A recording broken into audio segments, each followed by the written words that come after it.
கண்டத்தின் எண்ணப்பன் எண்ணொப்பில் என்னையும் ஆண்டு கொண்டு அருளி வண்ண படித்து வாயென்ற வான்கருணை சுண்ண பொங்கிட்டிருக்கே சென்றுவதாய் தோற்றுகிறார். இந்த மனமானது இறைவனிடத்திலே துணியாக பாதித்து இந்த மனதை இறைவனுக்கு தூதாடுறார். எல்லா காலத்துக்கும் ஒரு தூது உண்டு. இப்ப செல்போன் தூது இருக்கிற மாதிரி அந்த காலத்துல மனதை வண்டாக பாதித்து ஞானிகள் எல்லாம் அனுப்புவார்கள். தன்னை ஒரு பெண்ணாக பாதித்து இறைவனோடு தூது அனுப்புவார்கள், இறைவனை காதலிப்பார்கள். அது மாதிரி சொல்ற கண்ணப்பன் ஒப்பதோர் அத்தின்னை கண்ட பின் என்னப்பன் என்னொப்பில் என்னையும் ஆண்டு கொண்டு அருளி மன்னர் படிப்பு என்னை வாயன்ற வான்கருணை சொன்ன பொன்னே கருத்தேன் சென்புதாய் போத்துந்தி. அது மட்டும் இல்ல, சின்ன சின்ன மெசேஜ் நான் வந்து எடுத்துக்கணும். அதுக்காக சொல்ல இந்த பாடல்கள் எடுத்து கண்ணப்ப நாயனாருக்கு அவங்க எந்த ஸ்கூல்ல போய் படிச்சார்? 6 நாள்ல இறைவனுடைய அருளை பெற்று இறைவனோடு கலந்தார். அவருக்கு ஒரு படிப்பு கிடையாது, படிப்பு வாசனை அவருக்கு என்னன்னே தெரியாது. நாம என்னென்னவோ படிப்பெல்லாம் சொல்றோம், பட்டம் பெற்றுக்கிறோம்.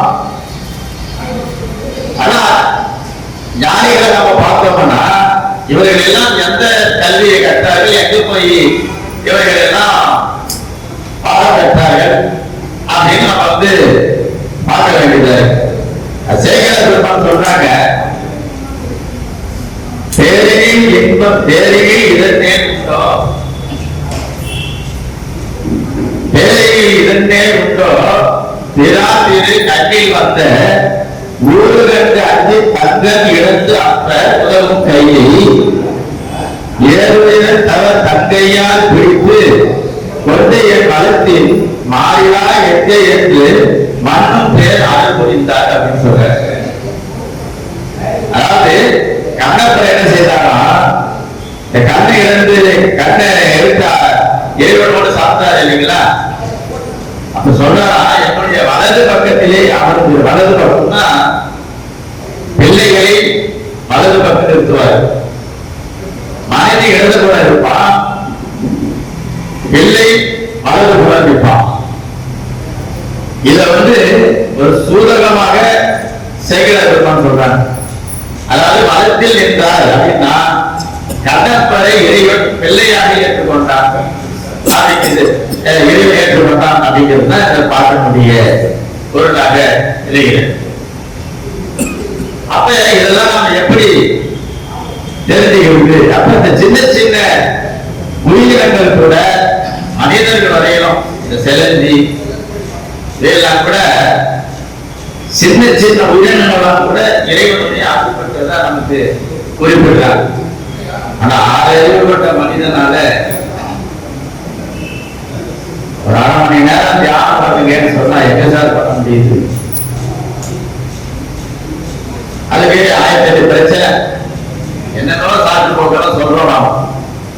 ஆனா சாப்பிட முடியுது, தூங்க முடியுது, ரெட்டிகளை பேச முடியுது, என்ன மனைவி கூட சண்டை போட முடியுது, பிள்ளைங்க கிட்ட சண்டை போடும். ஆனவர்க்கும் தானிறங்கி உண்ணா கொழுவிடமும் உண்டனையே எண்ணாமல் வைத்தவளர் பிடித்த வைய அரக்கந்தனக்கும் வாய்த்த வளனெல்லாம் வழங்கினையே சாய்த்த மனதின்புடைய பன்முனிவர் செய்துவிட்ட கொடும் சாய்த்த மனதின்புடைய பன்முனிவர் வேள்வி செய்துவிட்ட கொடும் பாவ எல்லாம் கோரினில் பறித்தனையே எங்கும் என்ற ஆணவத்தால் என்ற இருவரையும் அஞ்சே என்று ஆட்கொண்டு அருளினையே. இது முதல் திருமுறையிலே விண்ணப்ப கலிவெண்டா என்ற தலைப்பிலே வருவது. இதெல்லாம் அவர் எடுத்து சொல்ற சாய்த்த மனதின்புடைய வன்முனிவர் செய்து விட்ட வெள்ளி கொடும் பானை எல்லாம் தோலினில் பைத்தனையே என்றோ என்ற ஆணவத்தால் ஏற்ற இருவரையும் அஞ்சல் என்று ஆட்கொண்டு அருவினையே துண்டு வந்து தோயா குழந்தைகளின் துன்பம் பொறாதன்று தாயாய் முளைப்பாடும் தந்தனையே வாயிசைக்கு பாண்டியன் சொல்லி வந்த பாணன் பொருட்களினை வேண்டி விறகெடுத்து விற்றனையே ஆம்பொருளால் வாய்முடிய கொண்டு வந்த வந்திக்கு ஓர் ஆளாகி சூரிய மொழிமேல் மண்ணும் சுமந்தனையே. அதாவது நாம் ஒரு அடி இறைவனோடு நெருங்கினால் இறைவன் 10 அடி நம்மோடு நெருங்குவோம். நெருங்குவது இல்லை, அதுதான் உள்ள பிரச்சனை. இறைக்கிற பொழுது நம்ம எதை நினைச்சுக்கிட்டு இருக்கிறோமோ அதுவாக பிறப்பான் என்று சொல்றார். நல்ல சிந்தனையோடு இருக்கணும். அதான் பெருமாள் சொன்னாங்க, சன்மார்க்கத்துல சாகக்கூடாது அப்படின்றார். சன்மார்க்கத்துல மரணம் என்பது கிடையாது, மரணத்தை தள்ளி போடலாம். அதுக்கு முயற்சி செய்வதுதான் முயற்சி திருவினையா இருக்கும். முயற்சி என்பது போதல். யாரும் முயற்சி செய்யாம இல்லை, முயற்சி என்பது போதவில்லை. முன்னாலே நம்மளால சாப்பிடாம இருக்கவே முடியல. அவர் முதல் முயற்சியே அங்க தடைப்பட்டு போது தியாகத்தை சுத்த தியாகமாக மாற்றும். அதற்கு முயற்சி செய்யணும்.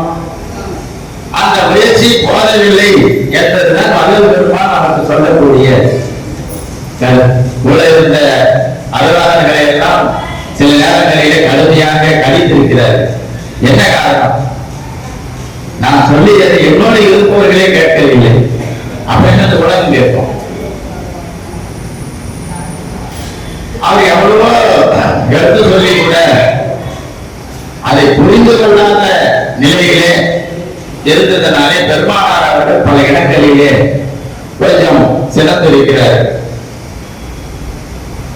மாவிசையன் வில்லடிக்கு நெஞ்சம் இருந்தியதல்லால் எரிந்த கல்லடிக்கும் உள்ளம் கழித்தனையே.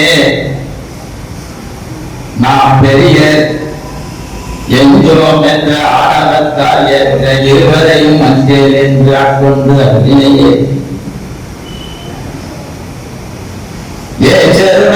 எடுத்து வாங்கி செல்லாம் பசியை கட்டு சோர் எடுத்து பின்னே சுமந்தனையே. இறைவனோடு உண்மையான அன்பு இருப்பவர்கள் உணவை பற்றி கவலைப்பட மாட்டார்கள். உண்டதெல்லாம் உடனே உட்கொண்டதெல்லாம் குறையே. உலகில் இதுவரையிலும் உண்மை அறிந்திலே அறிந்திலும் பாட்டியன் இதுவரையிலும் உண்மை அறிந்திலே. ஏன் இதெல்லாம் மனம் நொந்து என்று மக்களை பார்த்து பாடுவது எல்லாம் இருக்கிறாங்க. சாகாத மனம் எதுக்கிட்டே இருக்கிறாங்க.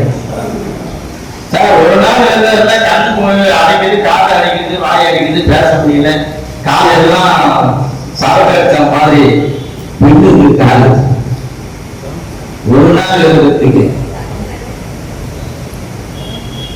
பெருமானார் தேகத்தை சுத்த தேகமாக மாற்றினார். எப்படி மாற்றினார்?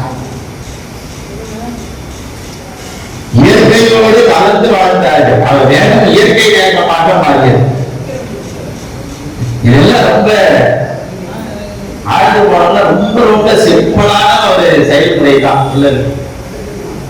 அந்த பயிற்சி எடுக்கிற பொழுது கொஞ்சம் கடுமையா இருக்கும், அவ்வளவுதான். அந்த கலையை நாம கலந்துட்டோம்னா ரொம்ப சுலபமா இருக்கும். சொல்றாங்க, இரவில் அடிவருந்த நடந்து அடியே இருக்கும் இடந்தனை தேடி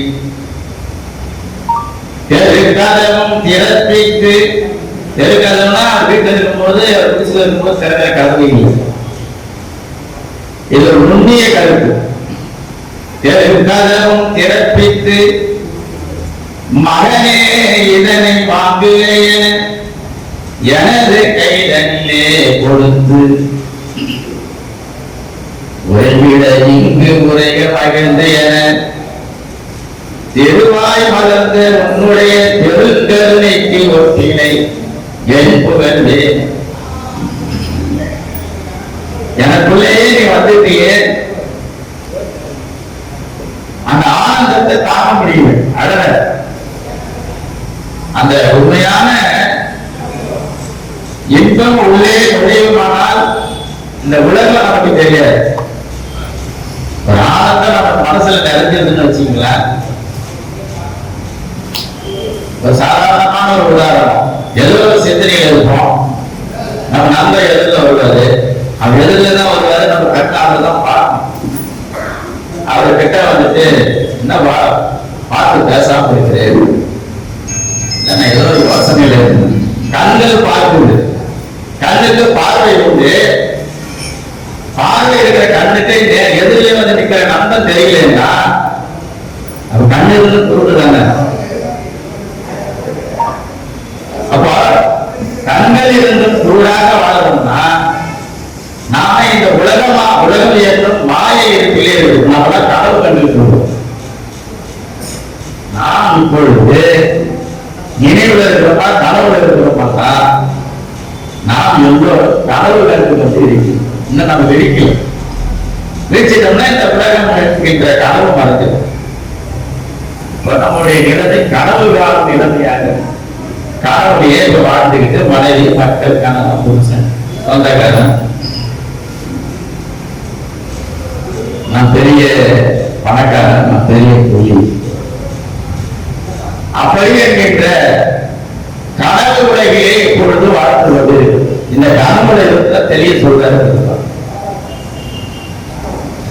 சன்மார்க்கம் என்கின்ற அந்த உண்மையை புரிந்து கொண்டால் கனவு தெரியும், இல்லைன்னா அது வழியே கிடையாது.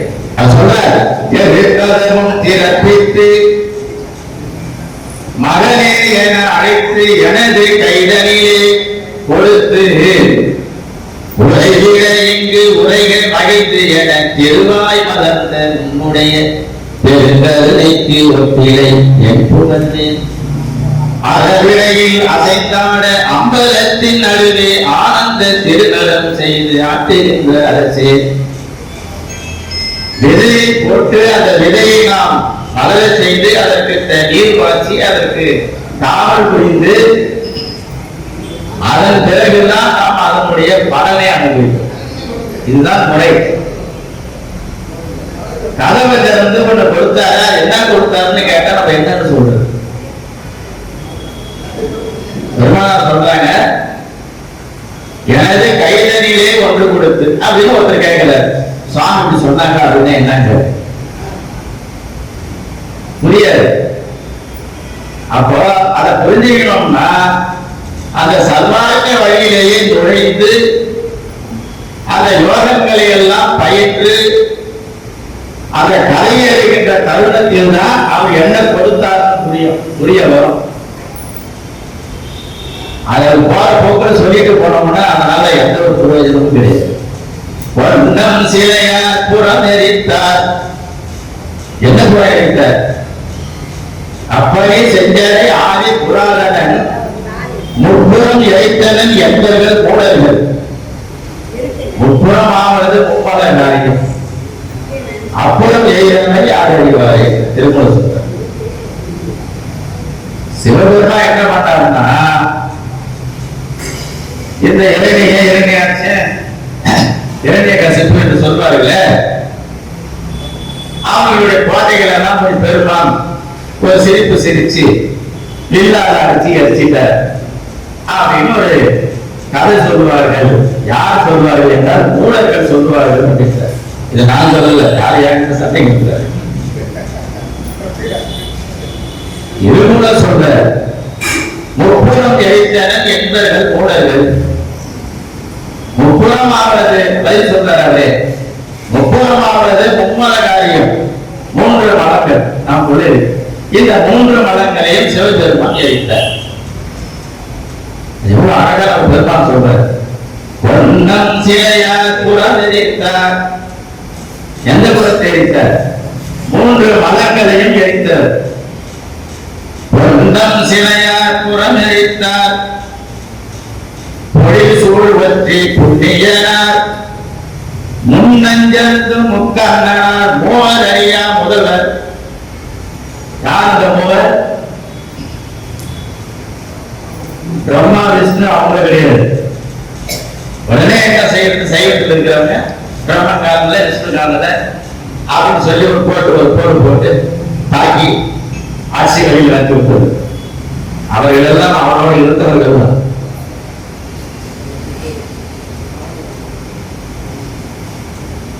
முன்னஞ்சருந்தும் முக்கண்ணனார் மூவரையா முதல்வர். கண்ணும் என்கின்றவனும் பாயை என்கின்றவனும் ஆணவம் என்கின்றவனும் இந்த மூவரும் இறைவனை காணவில்லை, காண விடப்பட்டார். மூவரையா முதல்வர். இந்த மூவர் தன்னோடு இருக்கிற வரைக்கும் நம்மால் இறைவனை காண முடியாது. கருணையின் வடிவமான வல்லல் பெருமான் இன்னும் ஒரு சமயத்தையோ மதத்தையோ அவர்கள் மனம் வருத்தும்படியான கருத்துக்கு எதிர்ப்பு சொல்லுவாங்க. அவன் ஞானிகள் சொல்லுவாங்களா? எந்த ஞானிகளும் இன்னொரு ஞானிகளுடைய கருத்துக்கு முரண்பாடாக மனம் நோக்கும் வகையில் சொல்ல மாட்டாங்க. சொன்னது இல்லை அப்படின்னு சொல்லவும் மாட்டார். இன்னும் சில நாள் சென்றிடமோ சென்றிடுமோ இரவில் இன்று வலுவாரோ உன்னும் சிறந்தி சோதிடம் பார்த்து குடிமூன் உத்தவரே. சோதிடம் கேட்கல, சோதிடம் வெளியில் போய் கேட்கல, தனக்குள்ளே ஒரு ஜோதிடர் இருக்கிறார். அந்த ஜோதிடர்கிட்ட கேட்கல. உன்னும் சிறந்தி சோதிடம் பார்த்து குடிமூன் உத்தவரே. எப்படி இறைவன் தனக்குள்ளேயே அந்த இன்பத்தை அனுபவிக்க நாம பழகணும், தெரிஞ்சுக்கணும், தெரிந்தவர்களோடு கூடியிருக்கணும். சமயத்தை அடைகிறதுடைய வரலாறு உங்களுக்கு தெரியும். பத்திரிகையாளருக்கு இறைவன் சட்டுன்னு கொடுத்துட்டான். இவருக்கு கொஞ்சம் எவ்வளவு பெரிய ஞானியா இருந்தாலும் தன்னுடைய சீடனுக்கு ஒரு பெரிய நிலை கிடைச்சதுன்னா கொஞ்சமா கசந்து தானே போகும். அது பொறாமையிலே இல்லை, இருந்தாலும் அவருக்குள்ள ஒரு சின்ன ஒரு மனக்கசப்பு வந்துட்டு இறைவன் கிட்ட போய் ஞானி ஒண்ணு நிக்கிற. அதாவது வந்துங்க என்னுடைய சீடன் இருந்தாலும் நீங்க இப்படி பண்ணியிருக்க கூடாது அப்படின்ட்டார். என்ன பண்ணுவாங்க? நான் ஒண்ணுமே பண்ணலையே, என்ன பண்ண? இல்ல அவன் என்னுடைய சீடன், எனக்கு தெரியாத மாதிரி கேட்கறீங்களே, இவரால சொல்ல முடியல. அவன் என்ன பண்ணாரு? பத்திரிகை சொல்றியா? அவன் சூப்பர் மேன் பாவான். ஆனா ஒரு குரு எதிரிலே சீடன் அவன் சூப்பர் மேன் சொன்னா குரு போகுது அப்படின்னா அவன் உன்னை விட திறமைசாலி, உன்னோட அறிவிடக்கூடியவன்ற மாதிரி மனைவிமா சொல்லிட்டார். இவருக்கு அழ தாக்கல, கண்ணெல்லாம் கண்ண ஆறாத தண்ணி போட்டு 900 கோடியை விட்டுட்டு வந்தேன். என்னுடைய சொத்து மதிப்பு 900 கோடி. அது வரைக்கும் ஒரு ஞாபகம் வச்சுட்டு நம்ம 900 கோடி விட்டுட்டு வந்துட்டேன். இவரை விட பெரிய பணக்காரன் அரசன் பத்திரிகைய, அவன் அரசாட்சி அரசையே விட்டு வந்துட்டான். ஒரு இடத்துல கூட என்ன சொல்லல. திருவள்ளுவர்ல வீட்டோட பிச்சை எடுத்து சாப்பிட்டு அந்த கோயில் வாசலையே உட்கார்ந்து முடியுமா? சம்பாதம் பேசுறத ஒரு நாள் வீட்டுக்கு யாருக்கும் தெரியாம ஆட்டம் மட்டும் சொல்ற, வீட்டுக்கு யாருக்கும் தெரியாம பைய கைக்கு எடுத்துக்கிட்டு சென்னையை தாண்டிக்கிட்டு வெறும் துண்டு மட்டும் வெட்டி ஒரு நாள் பிச்சை எடுத்து சாப்பிட்டு நிக்க முடியுமா? அந்த இடத்துக்கே போக முடியாது.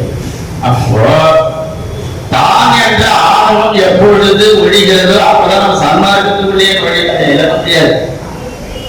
இதே தாண்டியே பேசிக்கிட்டு வெள்ளையா சட்டை சட்டை போட்டுக்கலாம். எதுக்கு எங்களுக்கு வெள்ளையா போட்டு வரோம்னா ஒரு வேளை நம்ம அடுத்த இருந்த வேலையை ஏற்றப்பட்டாங்க அப்படிங்கிற ஒரு அச்சம் வரும். ஒரு வேலைக்கு ஒரு நாகரிகம் தேவைப்படுது. அது யார் சொல்லி குறை சொல்லித்தான் பிரயோஜனம். மேடைக்கு ஒரு நாகரிகம் அது சொல்ல பெருமாள் உனக்கு புத்தி நிச்சயம் உண்டு, கொஞ்சம் ஒரு மாற்று கம்மியா இருக்கு, அது ஒண்ணு இல்லை. அதனால நீ வந்து திருவெட்டூருக்கு போகணும். திருவெட்டூருக்கு போ, அது உனக்கு கருத்து இடிக்குங்கிற சொல்றாரு. கண்டம் கரியதா கண் மூன்றும் உடையதா. இந்த பாடல நல்ல கவனி, இது ஒரு செய்தி. கண்டம் கரியதா கண் மூன்றும் உடையதா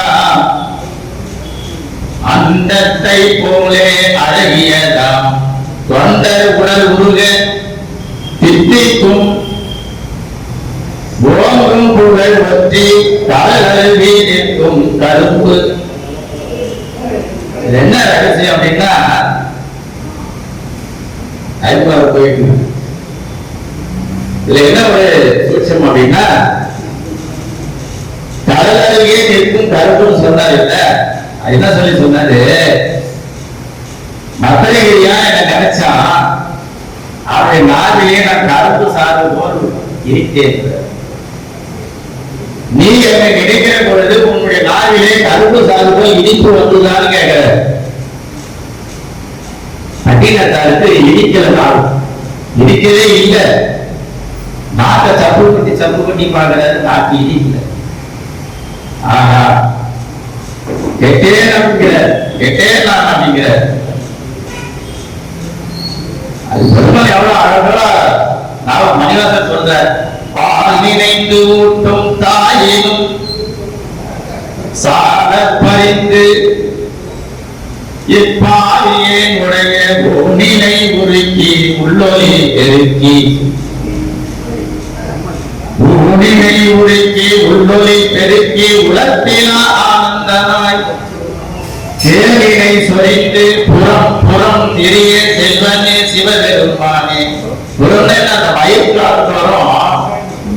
இந்த அமுதானது வெளியே பீரிட்டு வருகிறதா இறைவனை நினைக்கிற போது மணிவாசன் சொல்றாரு.